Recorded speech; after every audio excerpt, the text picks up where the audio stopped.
Good evening, all. A warm welcome to all. Today we have Shri Deepak Pahwa ji as our guest for the Leader Speaks. So may I now welcome our chapter president Rajan Gaonkar sir to take over the platform.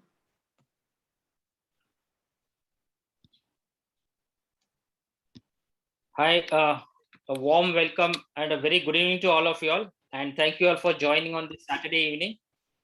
At the outset, let me thank Pahwa sir for accepting our invitation and being a guest today.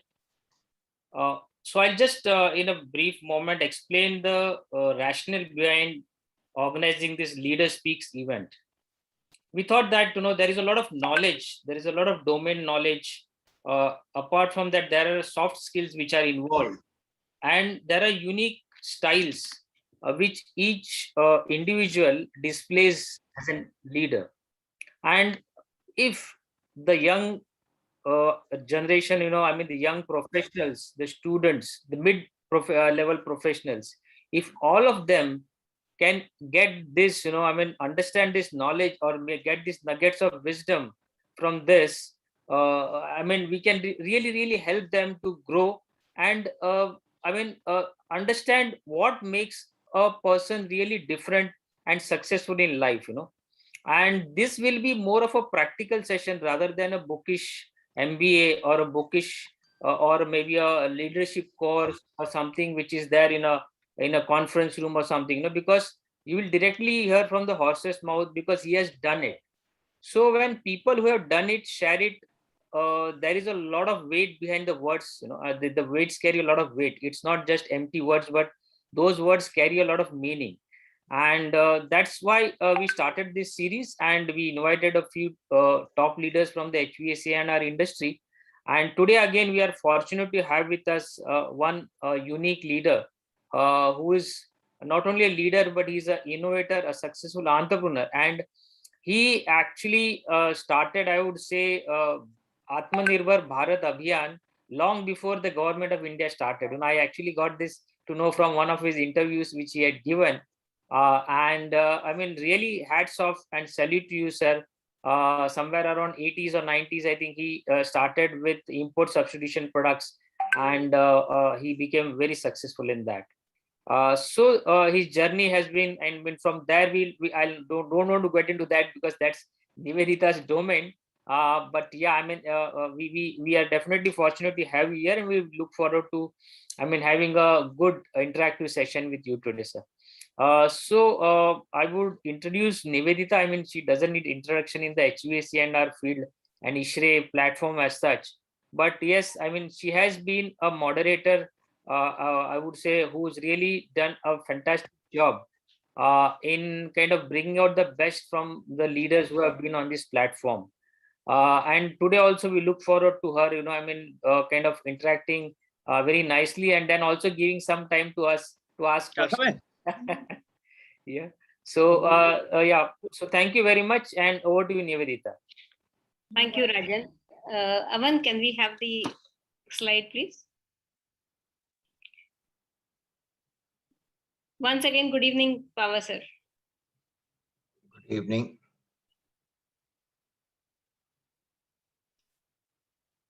Yeah. So to introduce Mr. Pahwa, he's a graduate mechanical engineer from ITBHU. That's a Banaras Hindu University. He's the chairman of Pahwa Group and managing director of Briar Asia. Over 50 years of experience as far as his professional affiliations. He is a fellow of ISHRAE, member of several technical societies besides ISHRAE and ISHRAE, I'm sure. He actually introduced the concept of indoor air quality in India in 1991. He has been instrumental in forming the first technical committee on IAQ in India. He is a life member of ISHRAE as well as ISHRAE, currently a chairman of the Committee on Industry 4.0 PhD Chamber, National President, Indo-American Chamber of Commerce. He has been the convener FICCI MSME Committee. The awards are, again, I'm sure there are plenty more, but we could just fit few in the list. A Leadership Award of 2013 by IACC for his dynamic leadership, honored as Distinguished Alumnus during the IIT BHU centenary celebration in 2019. National Award for in 2011 in Research and Development in MSME by MSME, IIT BHU Alumni Lifetime Achievement Award in 2009 and 10, and Entrepreneur of the Year Award in 1987 for the SME. So, sir, I'm sure if I would have read your entire bio, I would have taken a couple of more minutes. So, I'll straight away start with our discussion. Can we have sir on the spotlight? Yeah. Sir, I'll start with one question which I'm sure you would like to answer, and it is, what's new and exciting today? It's something I've taken from you. Okay. Before I get into that, Nivedita, I'd like to say thank you for getting me over on this platform. And also, it's a little bit nostalgic to see how far ISHRAE has come as a society in India. When ISHRAE was formed in 1981, I remember I was one of the founding, not the founding exactly, in the book as they write it, but at that time we were the initial members and lifetime members of ISHRAE. I was also invited to be the first technical speaker at the program that was organized by ISHRAE way back in 1981. So I'd like to congratulate all the leadership that is there today for putting in all that hard work time to bring ISHRAE to a level. And I think your predecessors have also done a great job, and hope to see ISHRAE go from strength to strength. Already it is a very visible society globally, but I think in addition to numbers being one of the largest societies in the world in HVAC, I think there is a lot of recognition of ISHRAE from a technical platform point of view. So I think all of you guys have done a good job, and may you keep it up. Coming back to before I move forward, since it's an informal chat, I saw the video. Video is very nice. It encapsulates many things. But looking at that video, I saw a few legs which you have put together. One is the ACRICOMF and then the REFCON. I want to leave a thought with you. Maybe the time is there now for you to put another leg there somewhere. In the last 5 years, this indirect evaporative cooling and evaporative cooling has suddenly gained a lot of momentum, and today India is one of the largest users of indirect evaporative cooling in the world.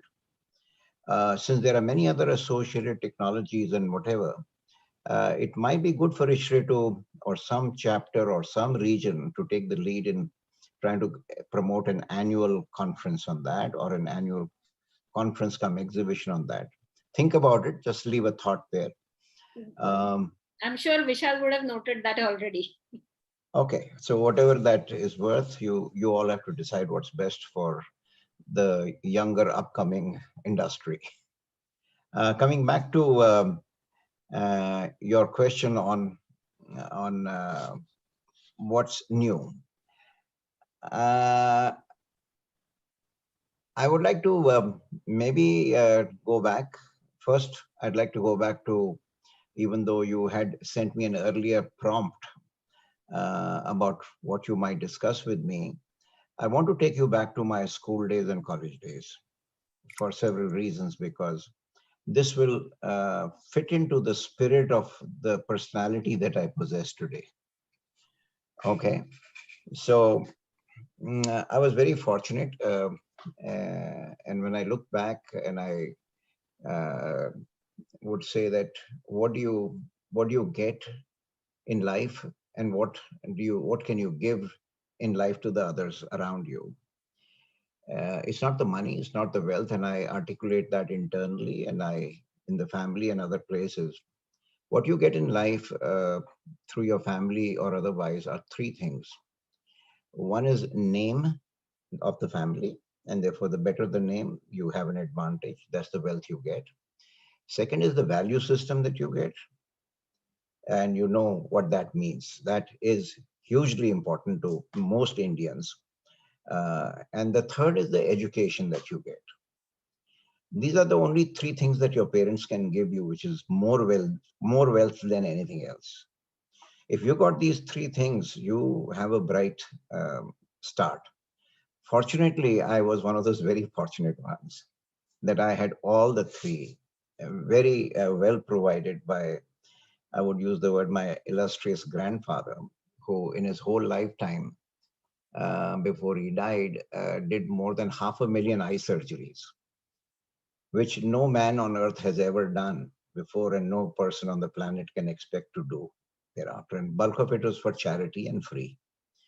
So we grew up with a value system that was unique. I had never seen any shortage of any entertainment, food, or money. But when he died, there was no wealth in the bank. So still, we were never short of anything. So we got what I think, which is very valuable to many people, is the value, the education. And if you possess that, there's a lot you can do in life. So I had the fortune of going to a very good school, which was Xavier's in Jaipur. I was in the boarding school. And I think that the Jesuit, American Jesuit priests, and of course the Indian Jesuit priests too, they gave a value addition, which was phenomenal. Uh, Fortunately, I was one of the naughtiest kids in this class. Naughtiest kid. Until today, all the 40, 50, 60 class students bond together. And one of the reasons we bond together is all the naughtiness that we used to bring to the table. So I'm telling you this because this will tie then into the question that you asked. So that finished, and I went to BHU, ITBHU. ITBHU was another experience. Many people don't know, they do it from a distance, but if you go to the university and the campus, then you can understand the heritage that the country possesses in ITBHU or the campus itself. This was again a very fortunate situation for me.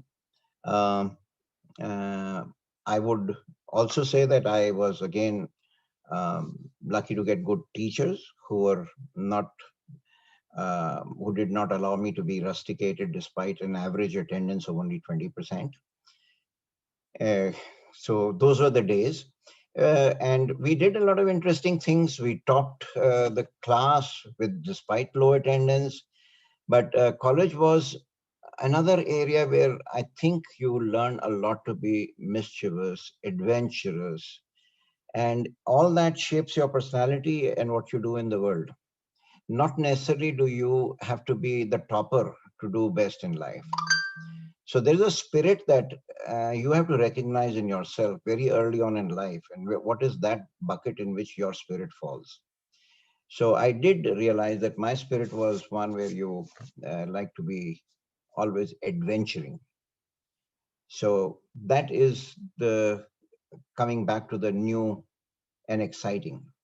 So if you are in that spirit and a personality, obviously you can never be a pessimist. You always have to be an optimist. You will always be a risk taker. I have a very big bruise on my knee, a deep bruise. That's because my younger brother challenged me to jump from one place to another and across a large glass piece, and I fell on top and I cut my knee. So I was always a risk taker like that. So right from an early age. So seeing yourself and seeing most of you, that all of you who are entrepreneurs have to be essentially risk takers. And you'll always be looking at being an optimist no matter what. And you'll always be looking at something new and exciting. Because unless you look for something new and exciting, you can't go to the next step, and it must fill you up fully. So I don't know if that answers what you were looking for, but this, in a very small way, I'd like to say that this takes me to a statement which I've been making in my work life when I speak to students, and I keep telling them that you need to keep the child in you alive. no matter how old you get. If you keep the child in you alive, then you will look at things very, very differently. So that's why they all say young at heart or whatever way of saying it. But I say keep the child in you alive. That's a very small message when you ask me that question. How was it post your graduation? I mean, you ventured into business, or you had a Well, good I was very lucky to have gotten to a company which was into marketing of various products. So that's where I cut my teeth on sales and marketing very well, and international companies were being represented. I was there for 3 years, learned very good formal disciplined work. Then my brother, who is no more, he set up one of the earliest air conditioning project companies in India and was doing at one time the bulk of the work for the military and defense.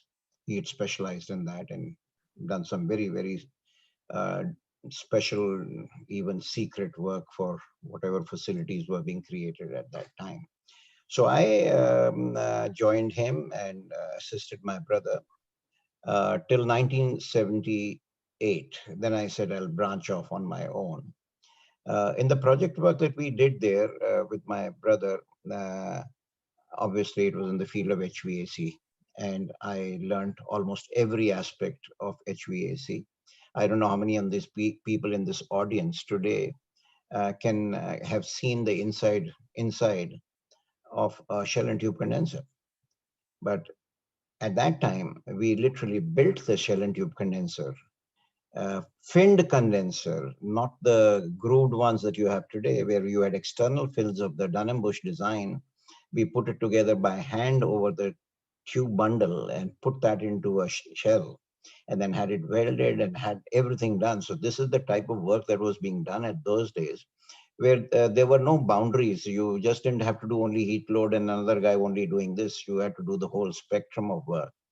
So that's how that came about.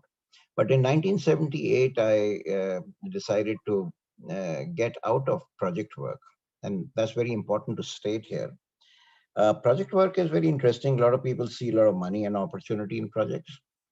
Uh, I do believe that there is, but there's only that much you can make as success in projects. The moment you go a particular size and you need to uh, decentralize, professionalize, you run into arbitration, you run into these problems, you run into hundreds of other problems and cash flows and whatever have you. So and you suffer from extreme burnout if you have to be a good project owner.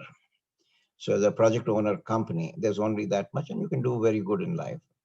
So I decided that I didn't want that type of a burnout, and I decided to be in a product side.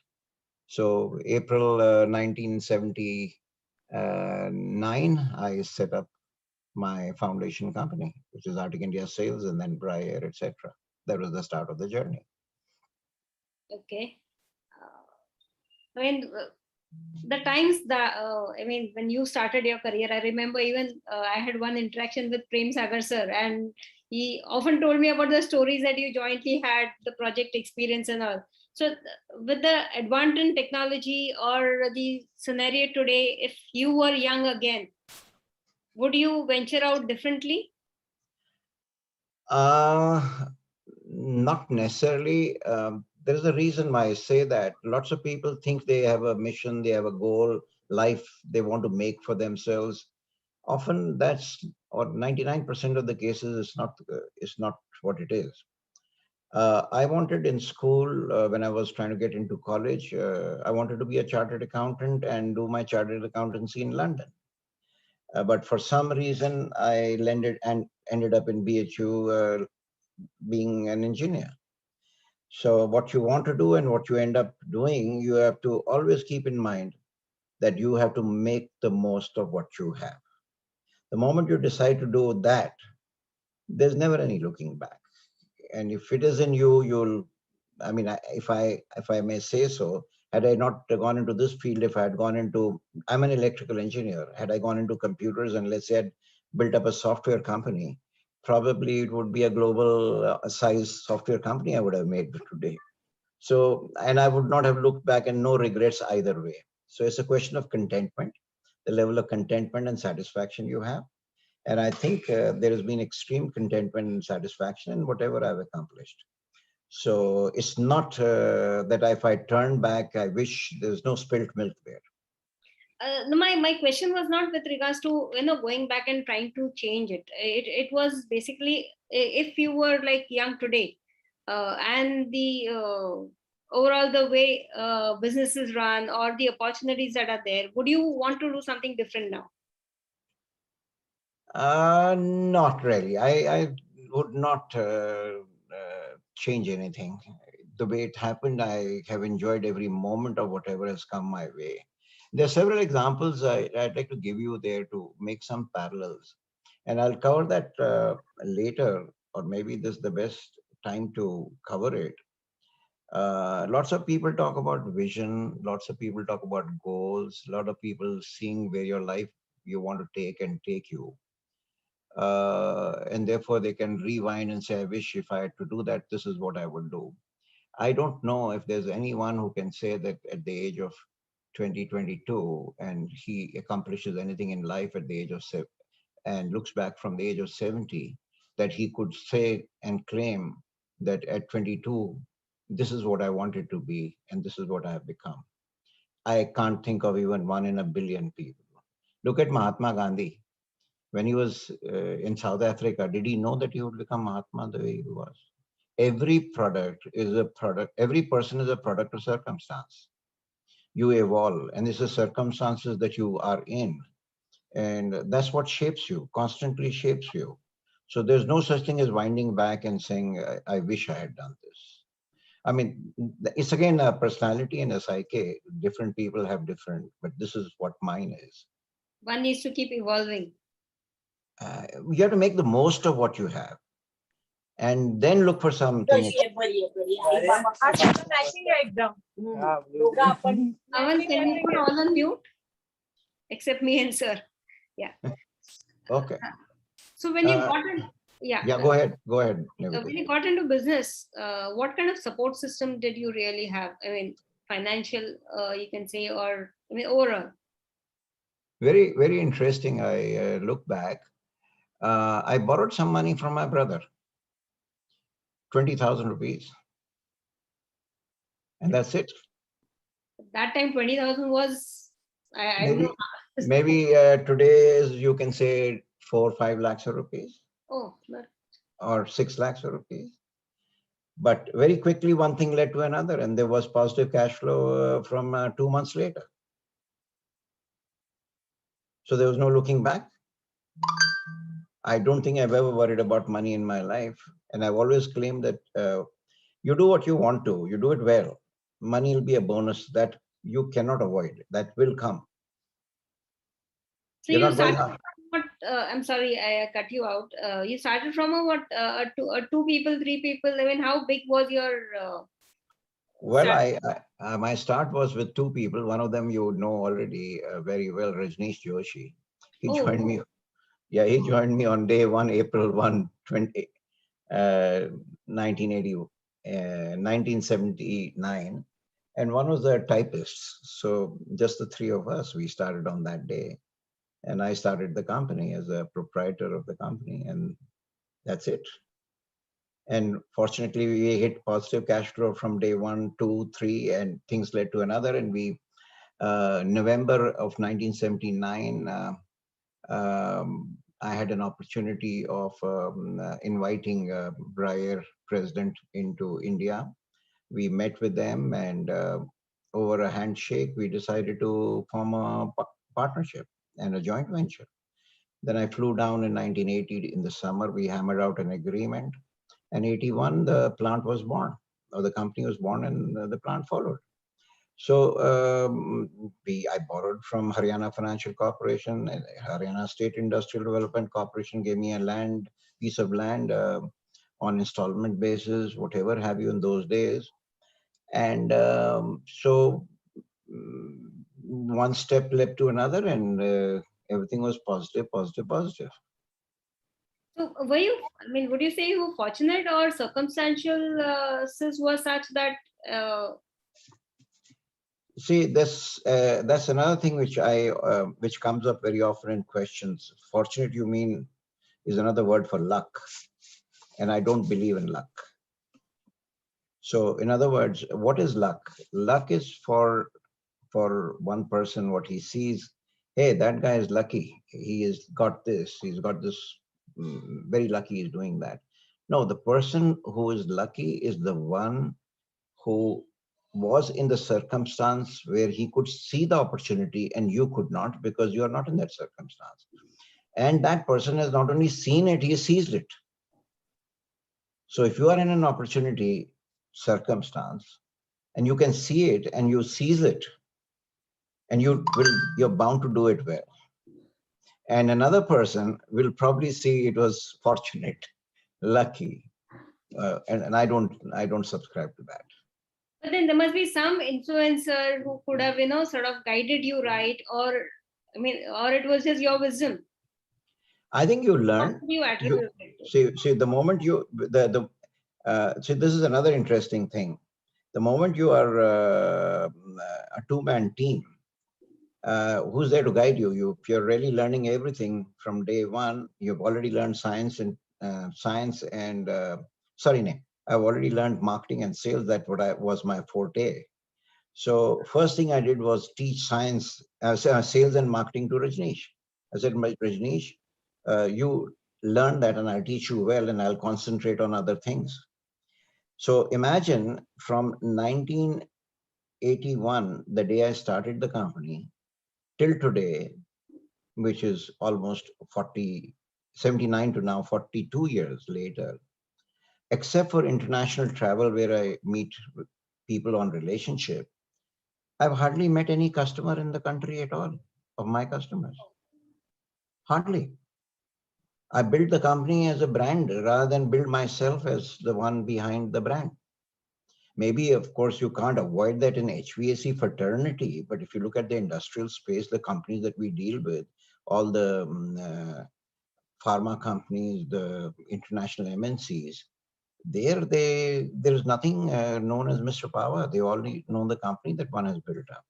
So in other words, what does that mean? That you have to, at each stage, develop people, learn yourself, work with them, develop another thing. So I learned finance. I learned cash flow management. I learned engineering in great depth. Manufacturing, I instinctively adapted to.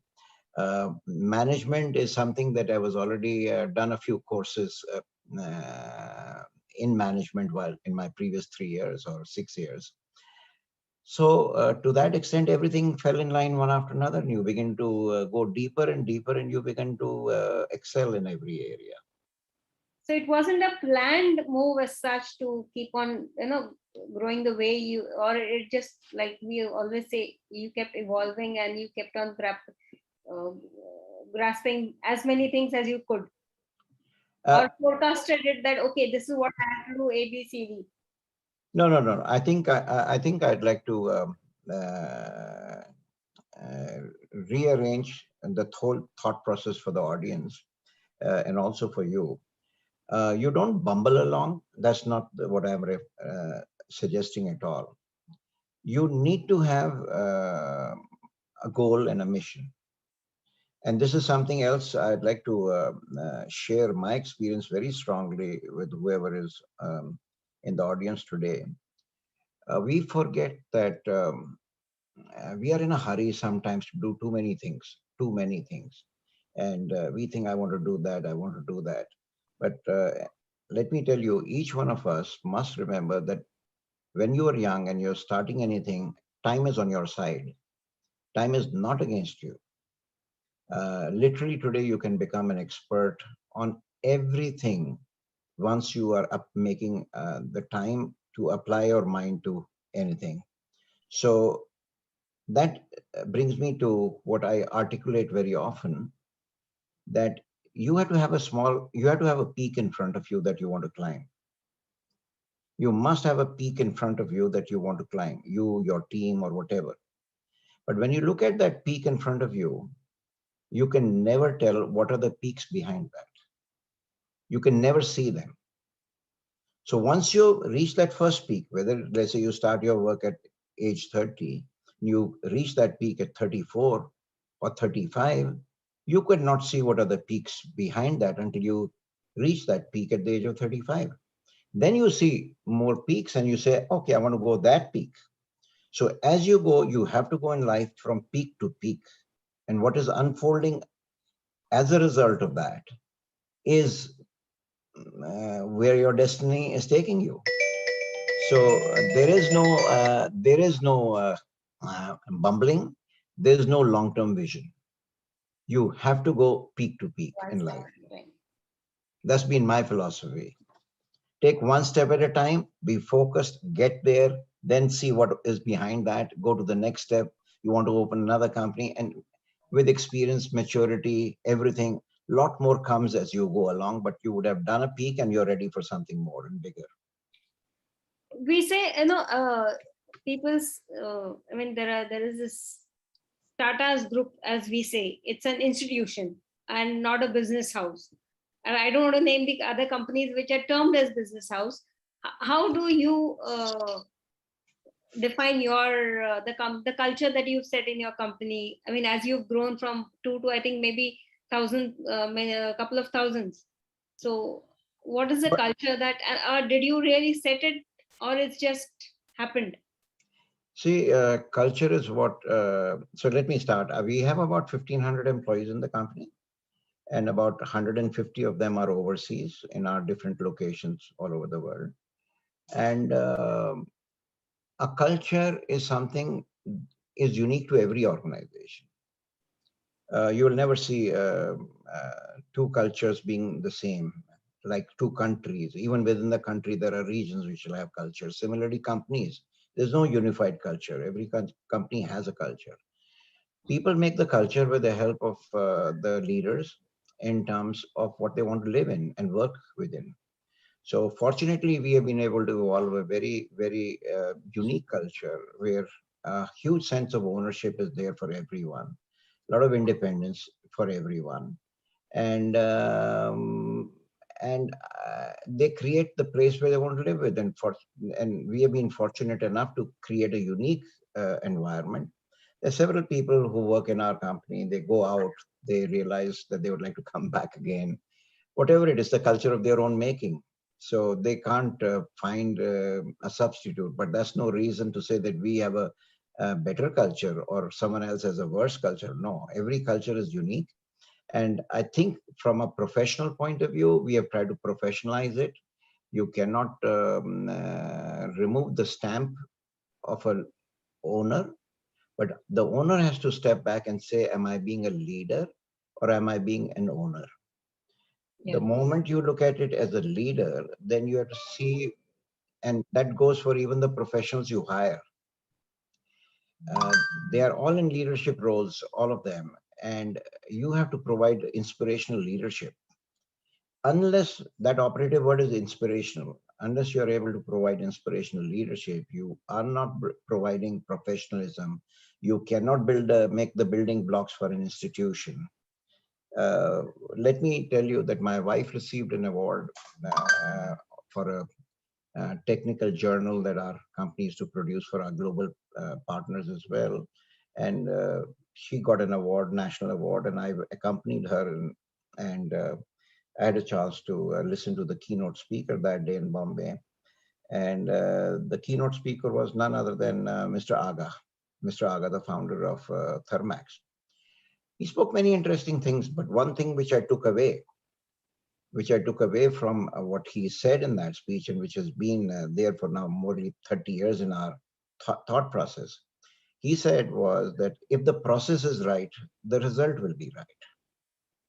So you don't focus on looking for the result, you're looking for the process. So the process is what happens. So if you are, let's say, deciding something, even the increments for people and employees, if you put together people, you put together a process, how are they going to handle that? If the process is right, the result will be right. So those are all building blocks and fundamental steps towards what you hope will be an institution, what you hope.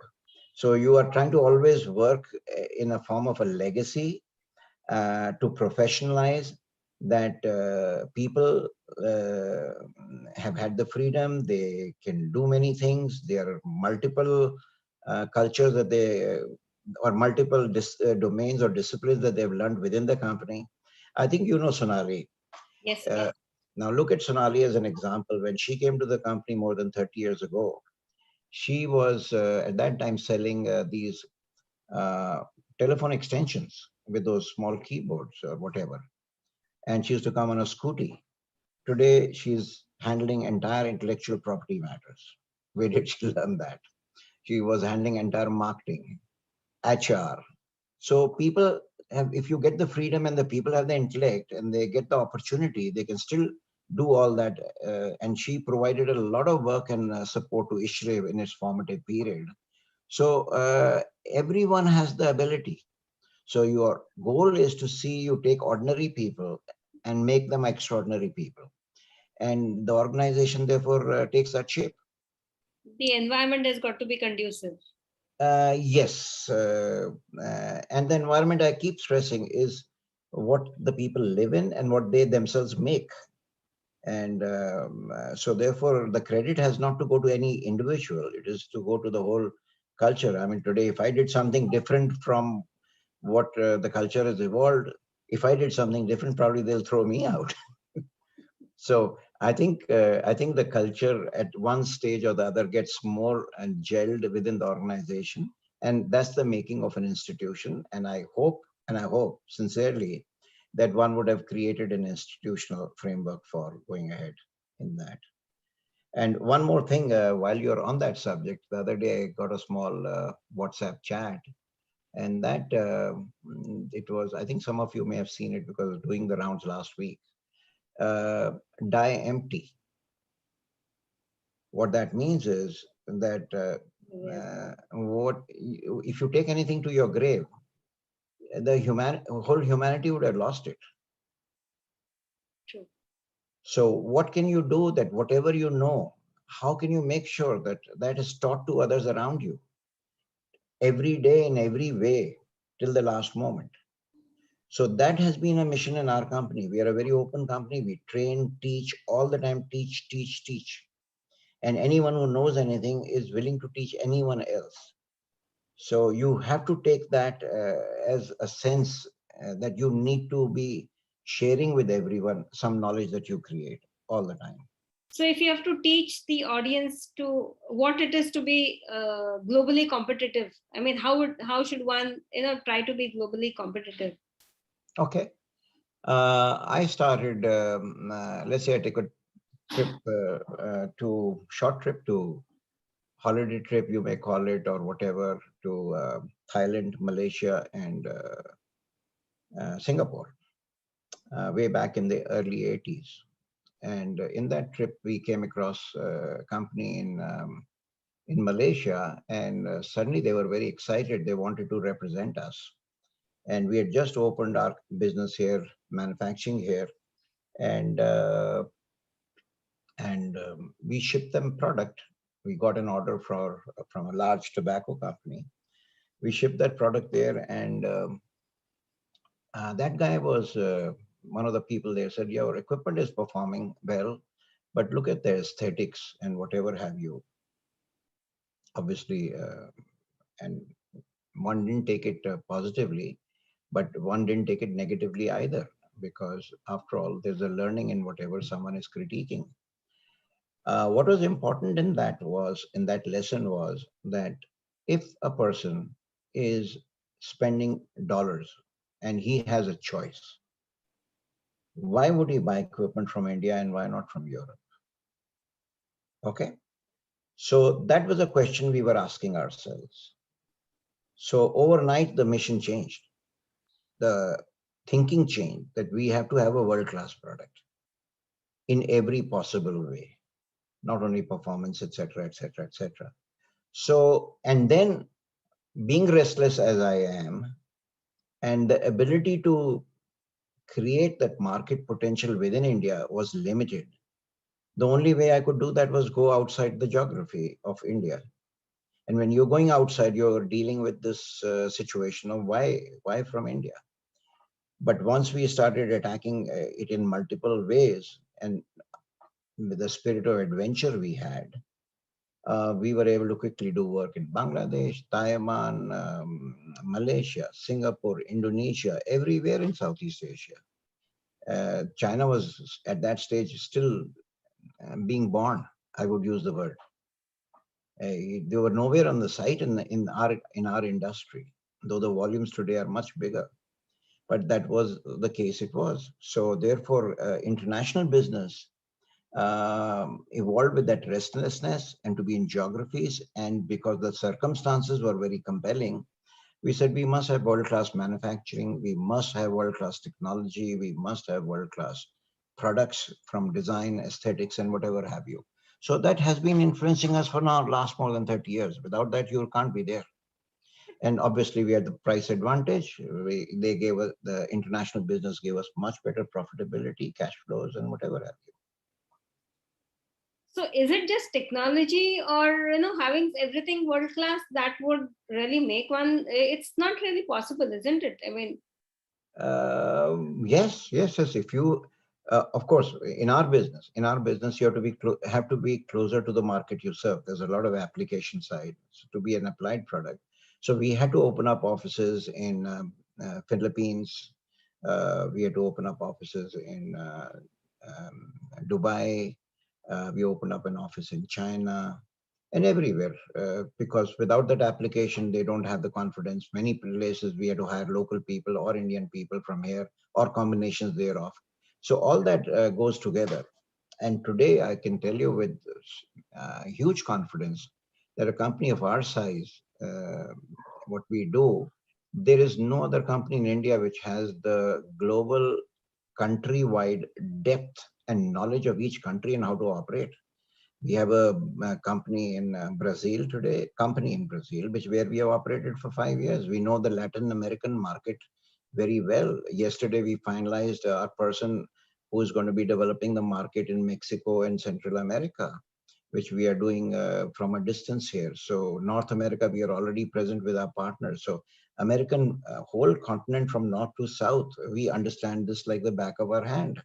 Same goes for China. I have a company there. Europe, we today on our company DRI, we have something like 8 or 10 OEMs in Germany alone who buy product from us. So therefore, there's hardly any geography in the country, which in the globe, that we don't understand well. And this was not built in a day. Is that perseverance, interest to be as good as anyone else and deliver on performance and spread your tentacles everywhere. do you have a zero defect factory? Where do you find that in custom production? I mean, when we hear about the Japanese, I mean, it's always spoken about, like, if they want, you give them a tolerance, they'll produce extra as a defect piece that you want. But No. otherwise, you should apply it to different products. For example, if you're making an automobile components, not zero defect, they'll talk in terms of one in now these is 1 in a billion, 1 in 10 million, or whatever, if there is a problem. So in custom equipment, that's not possible. Not possible anywhere. You need many things. However, when we made our partnership with the US company, they had a very good philosophy, and that was no orphans in the field. That has been our maxim till today. No orphan in the field. Now, whether the equipment goes through a contractor who's looking for something cheap, intermediate, and he wants to sell it to the end customer, make his extra money, our name is on that. We will never allow that product to become an orphan. So even after 30 years, we have all traceability. We'll support that customer. And 40 years, not 30, 40 years, we are doing that. So therefore, no orphans in the field. That's the slogan we have internally. Rajan talked about you having introduced or adopted Atmanirbharta and the Make in India way back when you started. I mean, I read the article of yours also that talked. I mean, it's a wonderful article. You maybe could just. Okay, I don't think I would take any credit for that. It's wrong to say that we started anything like that. It's just that we were born, I'm born means business born in that era. So let me explain to you, since many of you may have experienced that, some of the elderly people in the audience, but in the 70s, you did not, there was something like you have to buy indigenous. Everything required an import license. And import licenses meant it's very difficult to get past, to get the clearance. So everyone was focused on indigenization, what today you call localization. But people were always looking at indigenization and import substitution. These were the two operating words. So when I started the company, we were in the thick of it, of all this. So I remember the first time when we bought silica gel from America, and we bought some silica gel made in India. The performance was only 50% of what it needed to be. So you can imagine equipment to be derated by 50%. That's not an acceptable thing. The best of silica gel would not give us more than 50% performance.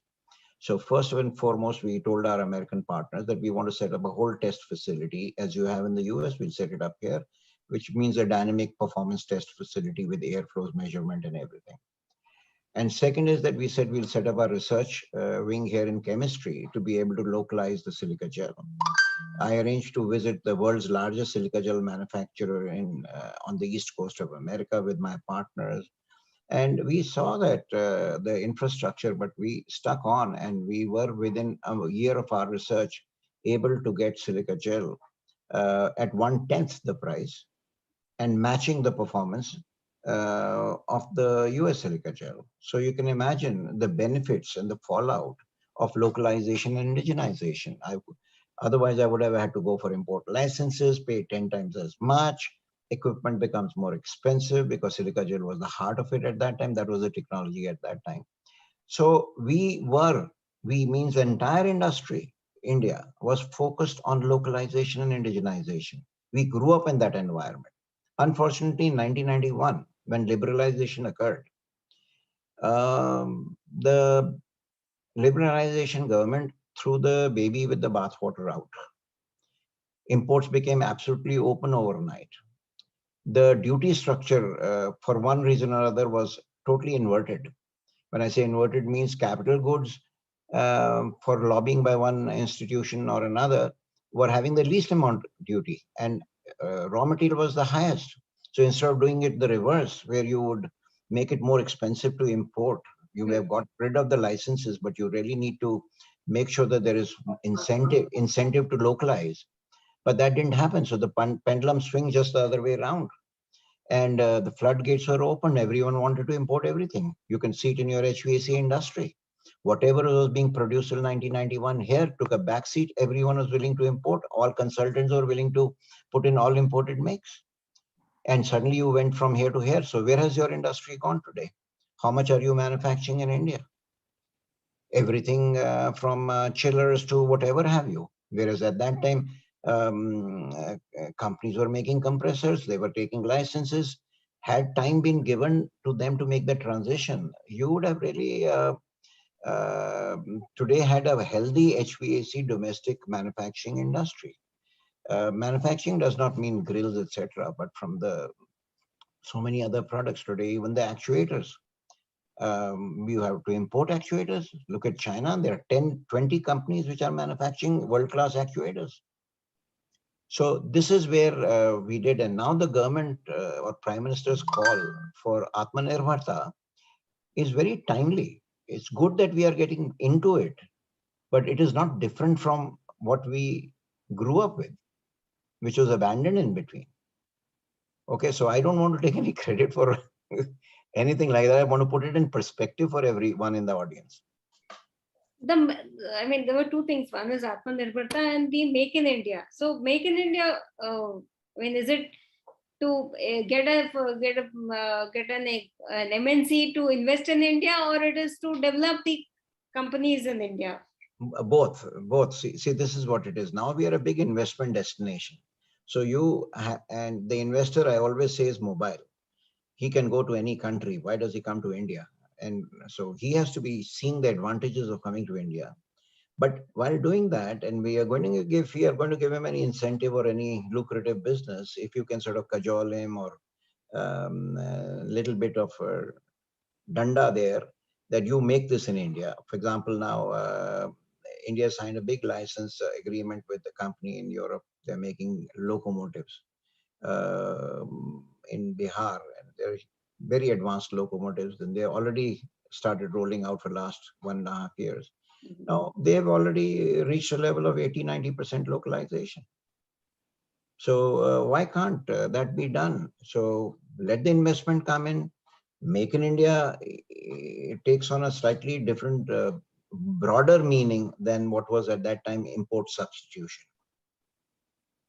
Okay, we'll shift on to a little bit of ISHRAE and ACREX. And Okay. ACREX comes in Briar Awards. I really miss the Briar Awards since you stopped it, I think in 2015. That is correct. I miss them too. Yeah. So how was your journey? I mean, what was the intent, vision, and why did you stop it? Again, now this was way back in 2005. One is always looking at doing something new and exciting. So I said, let's set up 3 things at that time. I said, we are getting from the industry and doing all that. Why don't we give back to the industry and form 3 things? And I'll tell you all the 3. One was, I said, let's do Briar Award so that we recognize innovation, since we are stand for innovation. And we ran this idea past 2-3 leading stalwarts of the industry at that time. All were very encouraging. So we just didn't jump into it. And with that encouragement, we did the first, we did the second. And while it was becoming a very good annual affair, we thought that innovation is catching on as a buzzword. But at some stage, you need to take a pause. We decided to take a pause at age 10. And we said that maybe we could even look at taking it global, beyond India, to maybe doing it next time in Malaysia, next time in Brazil. But we were still pondering over all that. And we said, no, I think let's leave it there. We've done enough. And we left it there. And I think there were a lot of other companies that filled in the vacuum. And even within ISHRAE, the programs that you were having were already coming up to a very high level. And today, I think, I'm not sure if we are missed. But I don't know about others. I really miss. But there are 2 other things that were there in my mind at that time. One was to create a learning institute, which is now today ISHRAE has that institute. That time we started it, and we got stalwarts from all over the country, but we were focused on not the youngsters who were coming out of college or didn't have a job or whatever. It was only at the higher level, people who have been working in the companies for at least 7-8 years, and give them much higher and deeper level of knowledge. So about 7-8 people, best of the people in the country, came together with me. And I said, I'll fund it all, not a problem. But let's for the society, from the society, and made that platform. It was called Bali, Briar Learning Institute. We carried that on for a year and a half, but we found that traction was not there enough.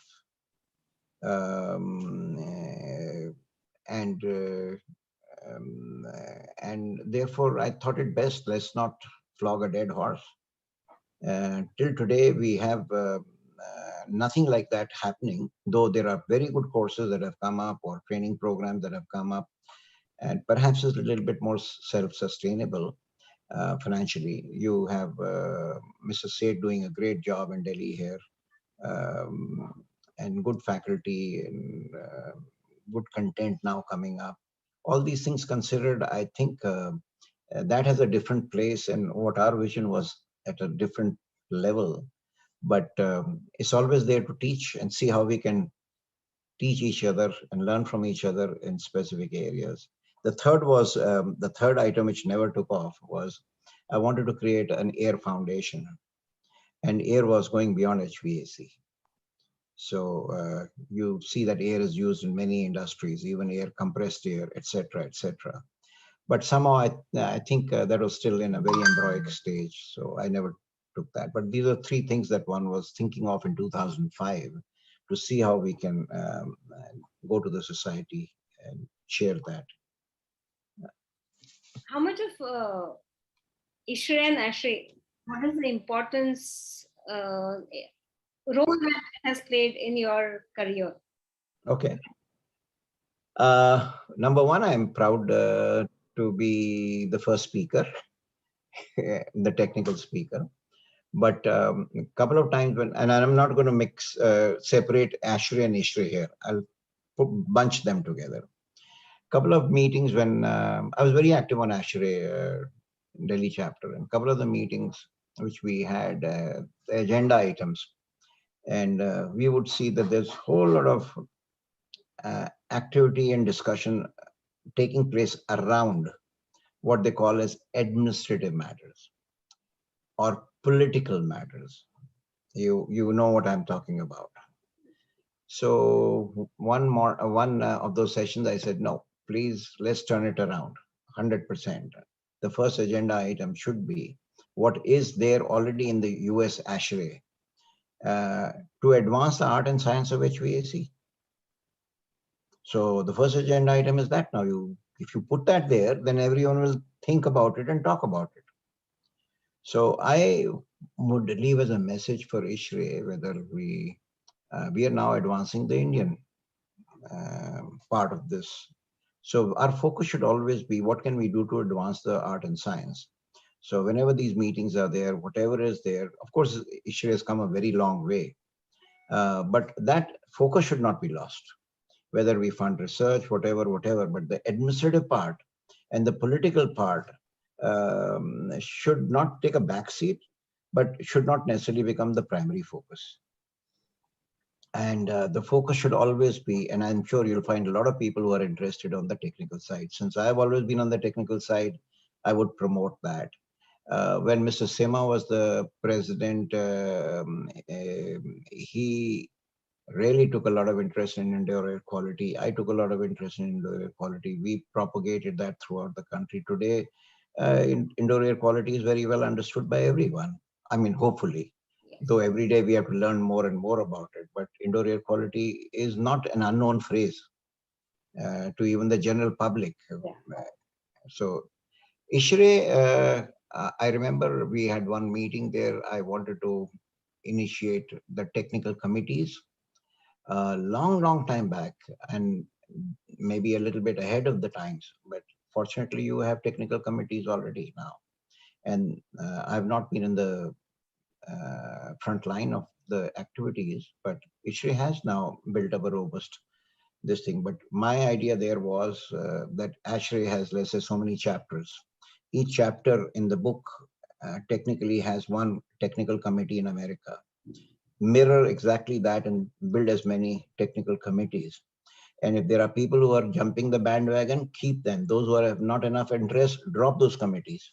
But take the shape of those committees which are similar, which have that in the US, and you have a lot of, why reinvent the wheel? You can call it your ISHRAE committee, but technical committees, we must start. And I think they've started maybe in a modified manner, evolved manner, nothing wrong with that, but it's come a long way. So there is really not much to say to ISHRAE, except that ISHRAE has come a long way, and I think one should congratulate the people in the middle age of ISHRAE, middle age. And I'm not putting you in that category. Middle age means ISHRAE as a society is now nearly 40 years old.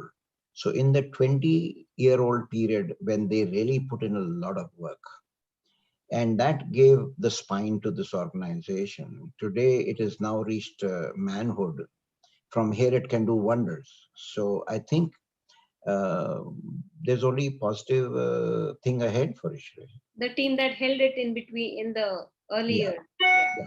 Sir, I'll take my last question because I've actually run out of time, and I'm sure I audience didn't. have.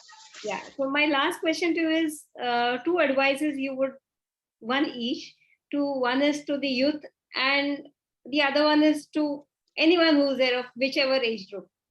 Because you'll notice that this program has a youth at ISHRAE support. So we are actually trying to encourage more of youth members to sort of gain from the learnings that they get from people as you and our earlier leaders. So one advice that you would. Okay. All right. Instead of 2 learnings, I'll give you 3 learnings. And instead of giving it separately to the youngsters and the seniors, I'll combine it into the 3 advices being common for both. The first one is, which I've already dwelled upon, but I'll distill it out, cull it out, and say, keep the child in you alive. Keep the child in you alive. The spirit to explore adventure is very important. Right? You'll see that this will resonate with you beyond HVAC society. It'll in every walk of your life, even your family life, the spirit has to be there. So I would urge that that spirit should always be there. The second item, which I have not spoken about, which I believe very strongly about, and I'll both speak and leave as an advice. This is coming from experience. Today, I would claim to have pretty good deep knowledge on chemistry, though I'm an electrical engineer. Quite a bit of our research is around chemistry. So why I say that is, over time, you will learn from your school days, college days, build up, that you have the fundamental building blocks like physics, chemistry, maths. That's how you do engineering. And when you do engineering, then whether you're an electrical engineer or a mechanical engineer, there are many commonalities. So even if you're a mechanical engineer, there's nothing holding you back from becoming an accomplished HVAC engineer, and vice versa. So those disciplines help, but at the end of the day, what matters is that you have to create a depth in a particular area. In any one area, the moment you create depth in one area, and I've found that, whether it is, let's say, I'm creating some depth as an engineer in areas of finance, and I'm creating depth in area of manufacturing, there'll be a correlation somewhere. There will be a correlation. So there is so much correlation which is below the surface of the water between whatever depth you're creating, that cumulatively that is creating height in the individual. So keep that in mind. The nugget that I'm going to leave with you is, with great depth comes great height. If you skim the surface, as many people do today, they think they've learned everything how to do selection on the computer, and so be it, and I am representing ABC and I can do this. They've conquered the world. Good luck. I would say that, but you really still need to create some depth. And not only in one area, there are so many areas you can, the moment you create your depth and correlate that depth, you're really creating height for yourself. So it's on the individual. This is a thought I'd lay with you, and one can take it, leave it for whatever it is worth. And the third, I don't know how many people have read this book called from Jonathan Livingston's Seagull. Read it if you can find that book. Everything which limits us, we have to put aside. And you should say, I want to fly. Okay. And with that brings me to the theme song of our 10 of our Briar Awards, which was Choti Si Asha. And that should be your thing. I want to fly. So if you're wanting to do that, that's all that you need to do. All these 3 are relevant to both the youngsters and the seniors. That was excellent, sir.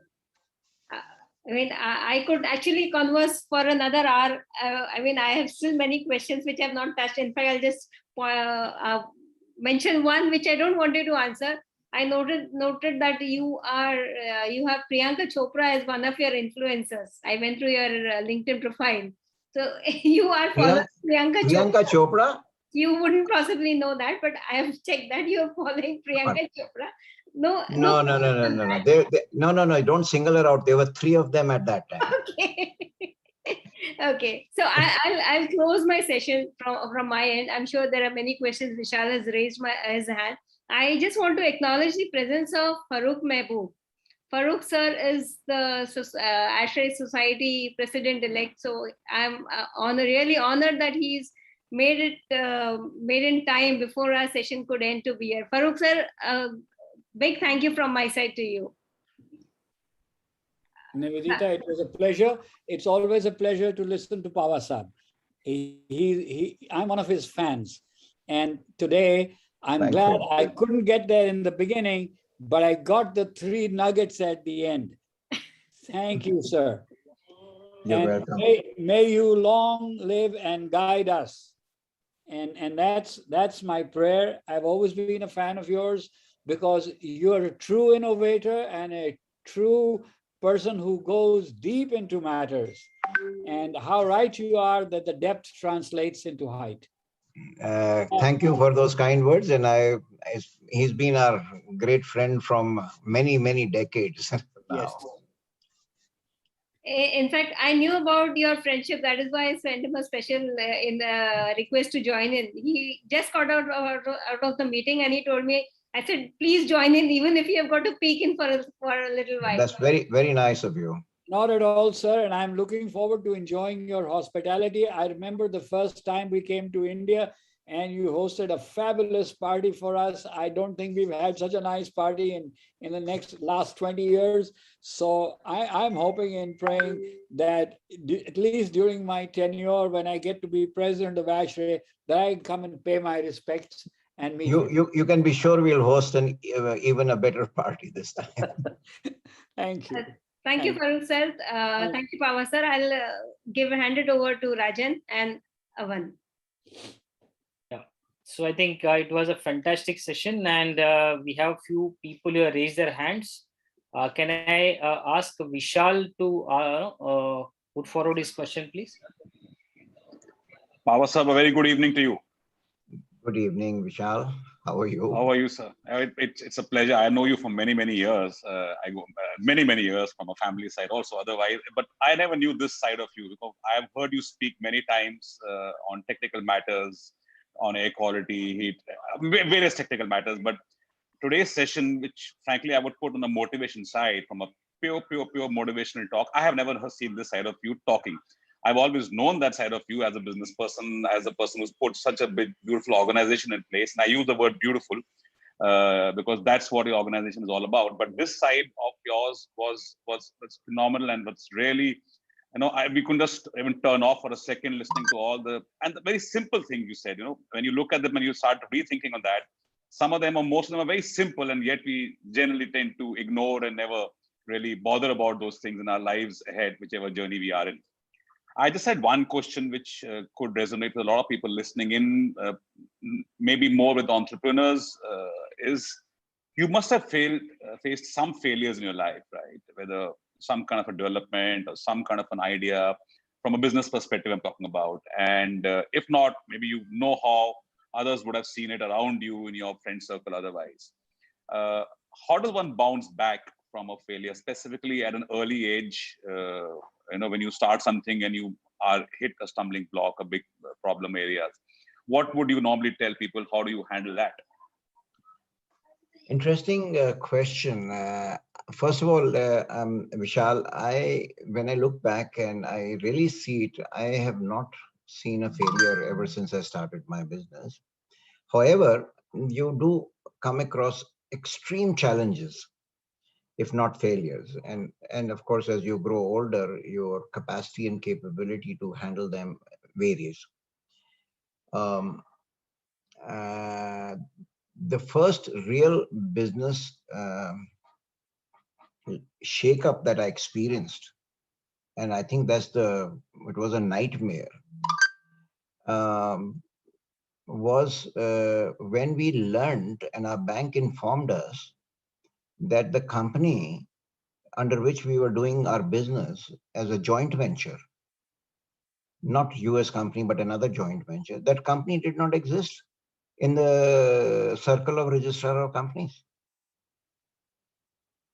So imagine I'm running a business, bank has given me overdrafts, and the company does not exist in ROC. So take that as a earth-shaking experience. Your child has been hit by a car, and you really need to do something to save that. And how do you manage that? You got to be a surgeon. You got to be everything. You got to do everything together. So now, what had happened was, in retrospect, I can share that with you. This is like 30 years ago. The chartered accountant had forged the certificate and pocketed the money for the ROC fees.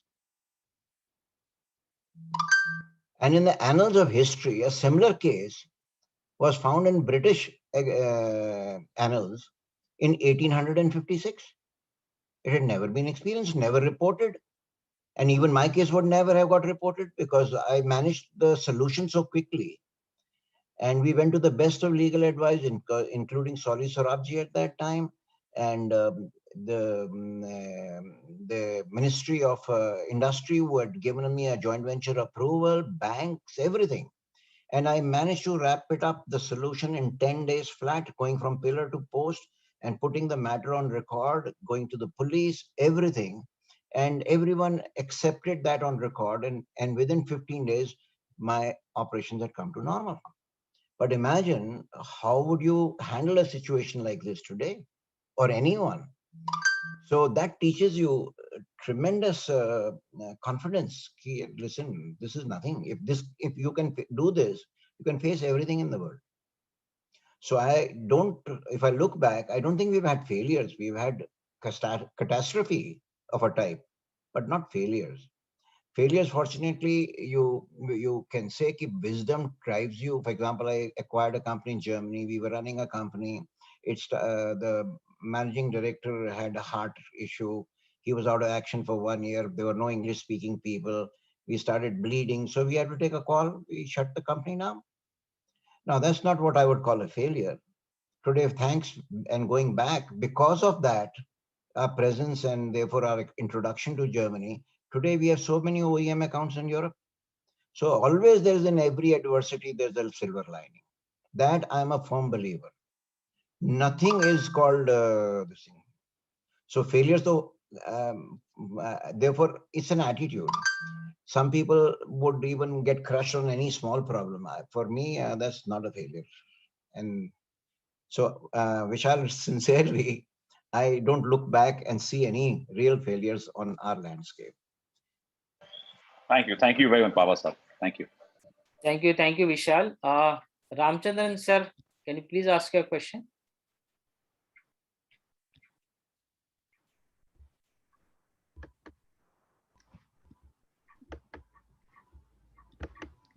Thank you. I don't have a question. I have a comment only. I cannot claim to be close to Pahwa Sahib in any way. I have always admired him. I have always admired his company. When I was the president of ISHRAE, I had few opportunities to interact with him. He's a person who has built a business, and he did not go into a conventional field. He went into innovative and high technology business products at that time.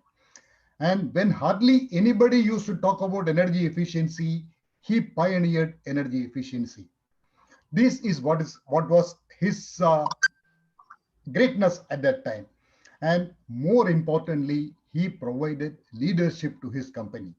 The other day when Sonali was interviewed, I told very clearly that Sonali was very lucky to be the right person at the right place at the right time. That proved to be her success. And the company played a major role. And I told Sonali that I really envy you that you have been fortunate to be working in a company like this. Another thing about Pahwa Sahib, he never compromises. He selects the best people, gives them the best training, and allows them to excel in their own field. As a consultant, I have met people from Bayer. I have met people from so many companies, multinational, big corporates, including Bayer. Whenever a Bayer representative comes and meets me, it is an opportunity for a frank technical discussion where you can definitely have some takeaway. That is how I look at the company. People are sincere, motivated, knowledgeable, and true. That is what I have found about this company. I wish there were many more people like Mr. Deepak Pahwa. The company, not only the industry, the country have been a better place. Thank you very much, sir. Thank you very much for sharing your experiences with us. Mr. Ramachandran, these are very, very kind words, and I feel very humbled by these. No, I really mean each and every word I said, sir.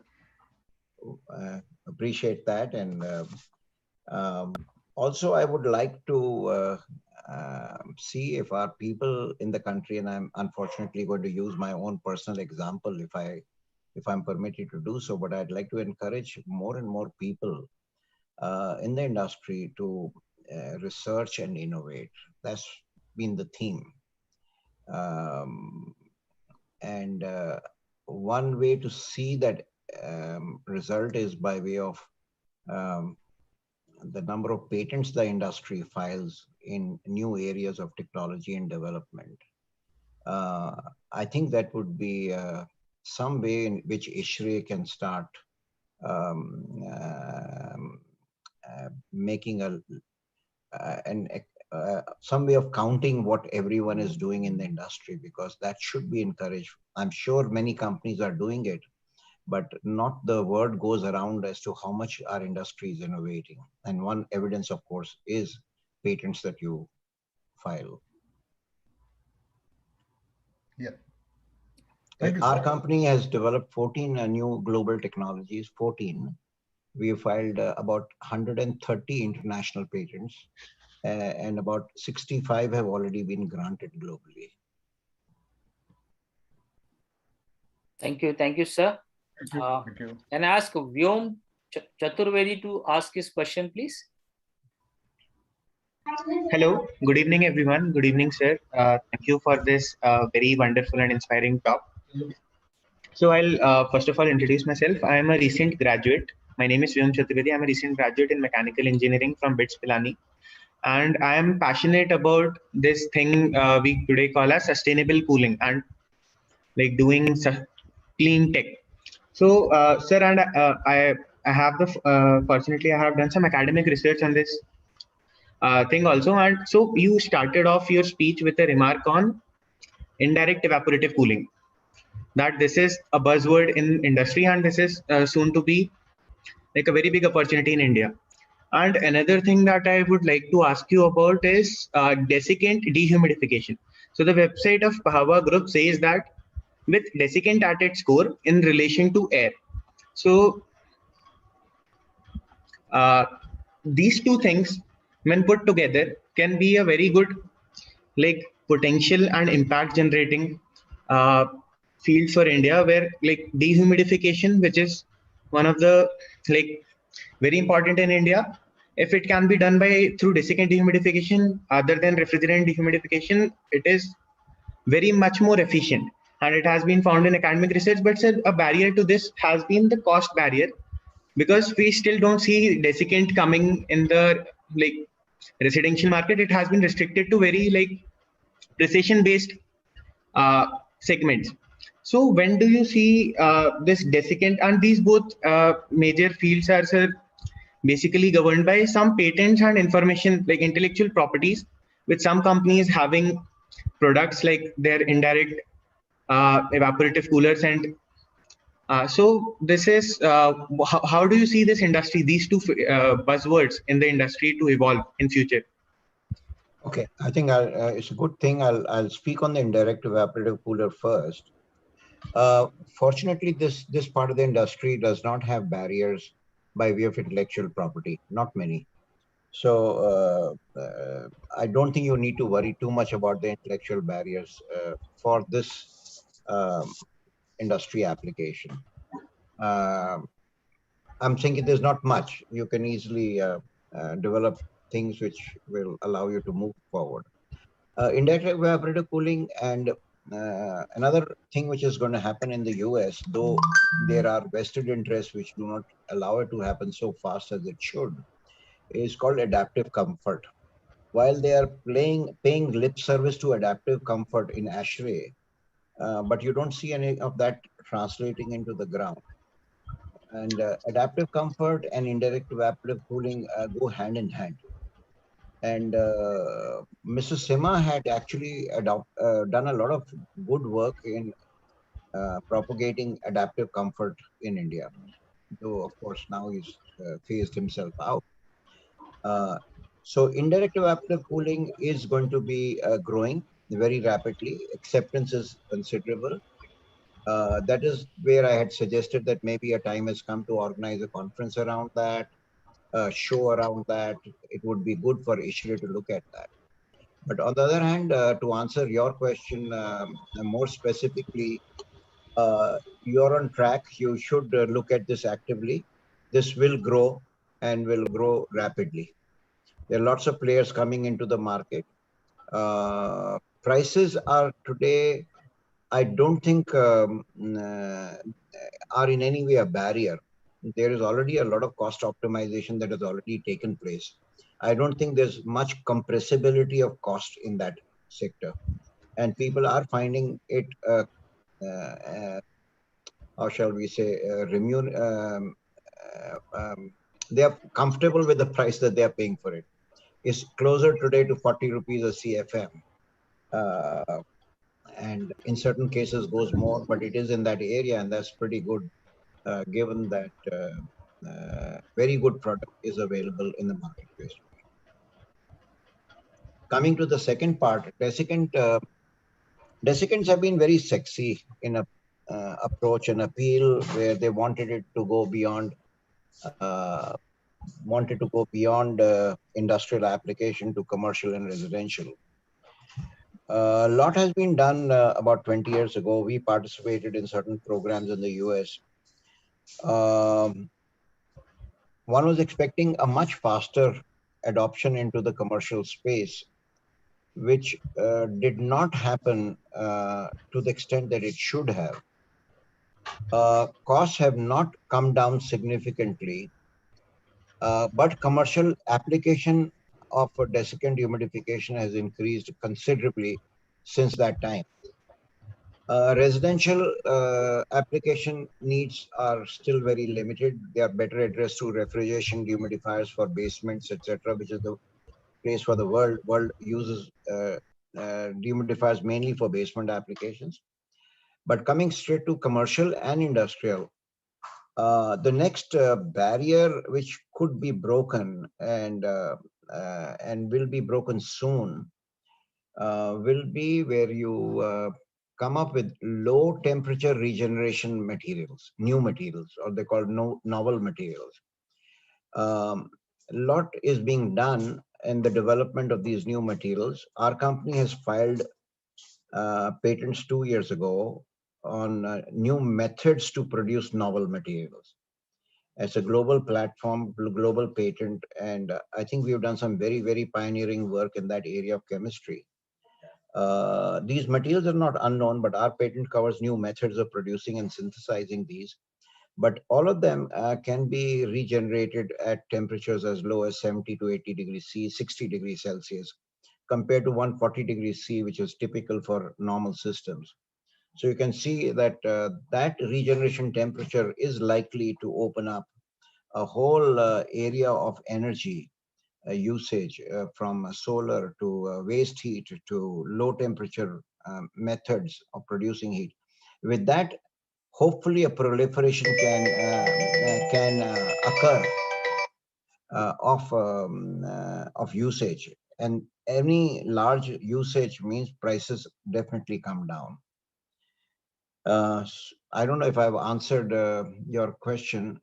Prices will not come down immediately, but new applications will drive prices, and new applications are certainly going to come up with new materials being developed. The new materials will be hopefully in this decade the main advantage that you will get in new desiccant technologies, and they're there, almost there. Thank you so much for the very detailed response, sir. Thank you, sir. Ravi, you have put a question in the chat box. Can you ask the question? I mean, please, so that it's more clearer.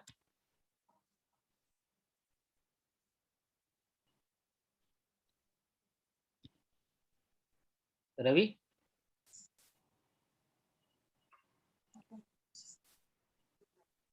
Ravi, we are unable to hear you.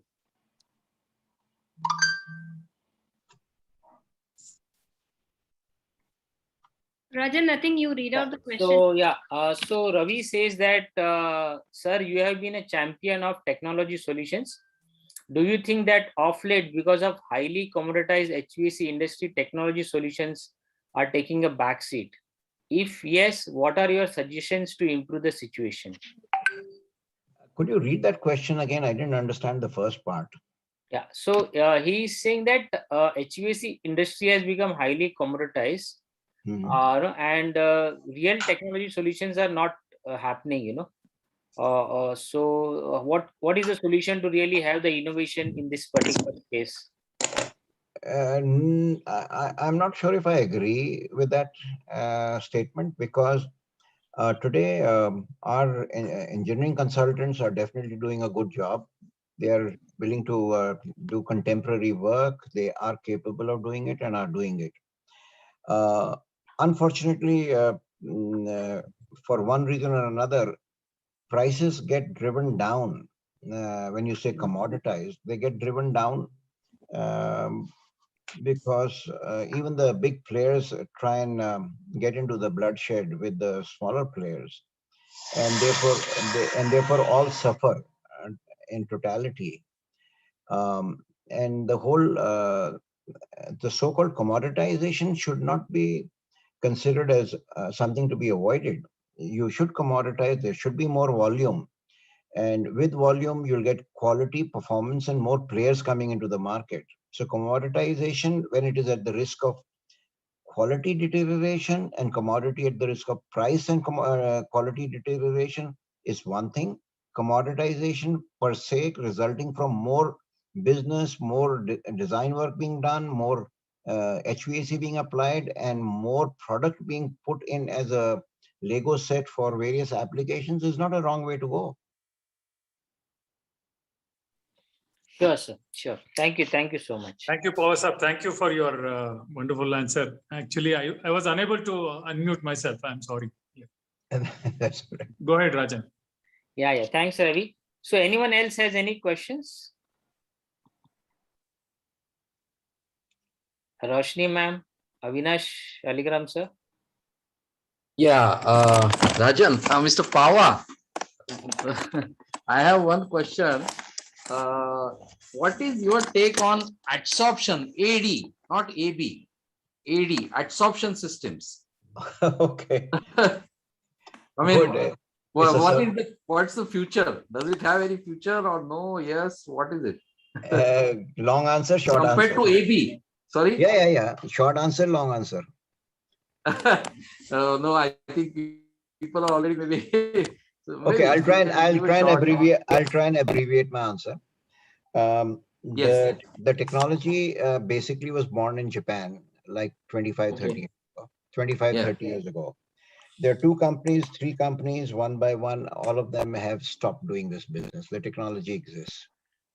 Very expensive to produce that. One of the companies reconstituted that product and licensed it to a US company. The US company did a lot of work in that and did a lot of standardization, and we partnered with them. We have started making this product in India, and these are the larger systems which go beyond 10 kilowatt of cooling. So our system starts at about 100 kilowatt and above.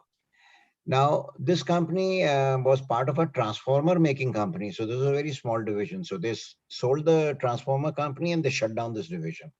So the last manufacturing player of the large systems in the world has all disappeared.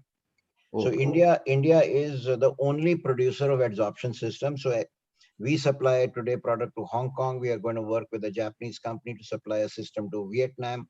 There's no other player in the market. Now, let's go to the other side. The smaller system standardized for 10 kilowatt. There were two companies for the last 10 years producing in Japan, in Germany. Two companies. And both of them in the last 10 years have not been able to break the barrier of 2 million euro sales, annual sales, with an average annual loss of 1 million euros. So each one of them has got an accumulated loss of more than 10 million euros. And their revenue total put together in the 10 years has not been more than 20 million euros each. And out of the two companies, one folded up last year.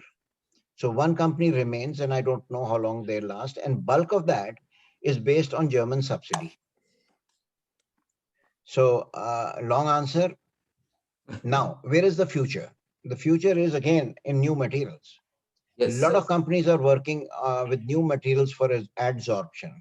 We are looking at, and that's why our R&D center here, we are not given up on this. Okay. Because for us, it's not a big issue. We can manage the R&D at this cost. The new materials which can be regenerated at 60 degrees Celsius, 70 degrees Celsius, 50 degrees Celsius are going to be coming up in new systems being developed for data centers. Because in data center, you are going to be able to use the heat and provide the cooling. So we have filed 3 new patents on adsorption cooling in the last 5 years in these technologies. So I think if you look at it, we are not doing very active work because it's such a small part of our business, but we are not letting the technology die from the planet. So we are the only one who's still investing something on the R&D side. And so I don't know how far, where will it go? God knows. Okay. I hope it goes like this, and we will be happy to take a ride on that. Thank you. Thank you, sir. Thank you. Thank you, sir. Thank you, Shaligram, sir.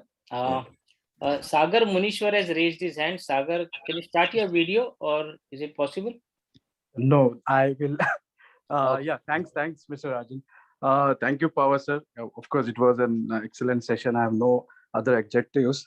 Sir, I will ask a very totally non-technical question.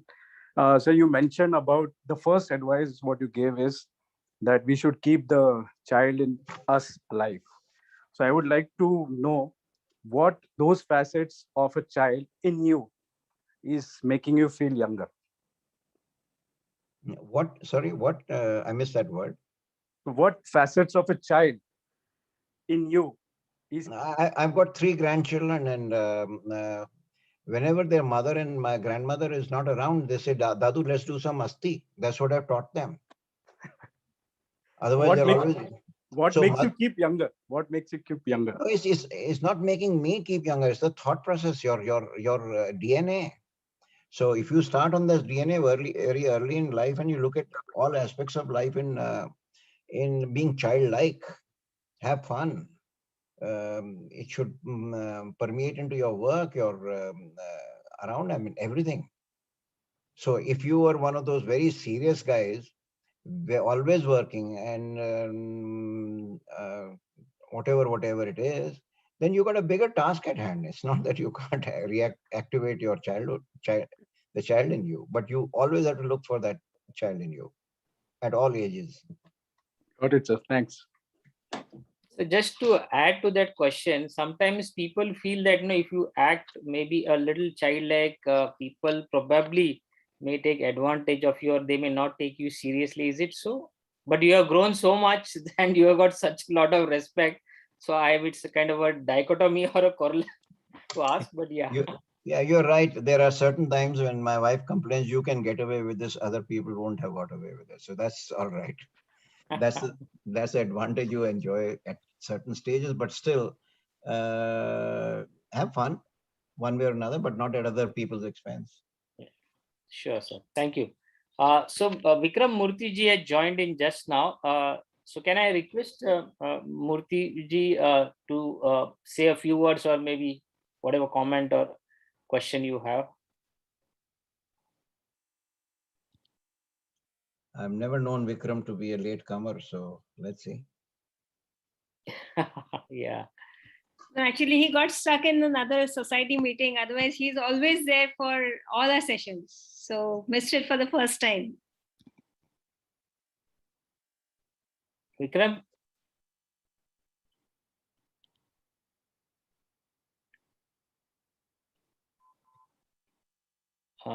He's on mute. He generally has some audio video problems at his end or network issues as well.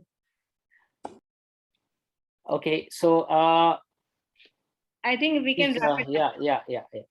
So I think Avan, are you there? Yes, I'm there. Would you do the vote of thanks, please? Yeah, sure, sir. So first of all, thank you to all the participants who have joined, and thank you to Pahwa sir. I mean, today I was like nostalgic. That experience is what really matters for young people like me, and to the fraternity in general. I would say thank you, sir, for all the insights you have given today. You have actually probably given some of the youngsters or even every one of us on this platform a different way of looking at life. Something like keep the child alive in you, which I keep, and it helps me to connect with my daughter, and the way this generation is going. Probably to the friends I have been connecting to the network. So thank you once again for being our guest. It was really an honor to have you as our guest. Thank you to Nivedita ma'am. She is probably Shri and Rajan sir are the brainchilds behind this series, and we try and ensure that we have the maximum possible people attend this and try and get try and have good takeaways of the session. Thank you to all the senior dignitaries from the headquarters who joined us today. Uh, Ramchandran sir, Ravi sir, Murthy sir. Thank you to the CWC committee, ISHRAE Thane chapter committee, and thank you to all of you. Just a quick reminder, the ISHRAE education series have started. We conducted our first session today on the psychrometric and heat load calculations. Saturday, 28th of August, we will be having chillers as the topic. The flyer and the invite is already out. Register yourself and try to make the most of these sessions. So once again, thank you to all of you for joining. I hope all of us have been, proactive of getting our vaccinations. But still, the virus is not gone. Let us stay safe with the social distancing, keeping our masks on whenever we are away from home. And of course, sanitization is now become a very integral part of our lives. So let us continue that. So on a Saturday evening, thank you. Enjoy your weekend and have a great Sunday, and a happy Raksha Bandhan to all of you who are following it. Thank you, Deepak sir, once again. Thank you all. Thank you. Yeah. Just Deepak before sir, starting, please go ahead. I just want to thank Farooq sir once again. Sorry to have missed that, ma'am. Thank you. Thank you for correcting. Yeah. Well, thank you all. It was a pleasure to be here with you all and catch up with many friends who are from which I have not met for a long time. Good to see familiar faces. Thank you all, and good night. And again, have a good few holidays ahead of you. All right. Yeah. Thank you, sir. Thank you for being here with us today. Thank you. Thank you. Thank you. Bye.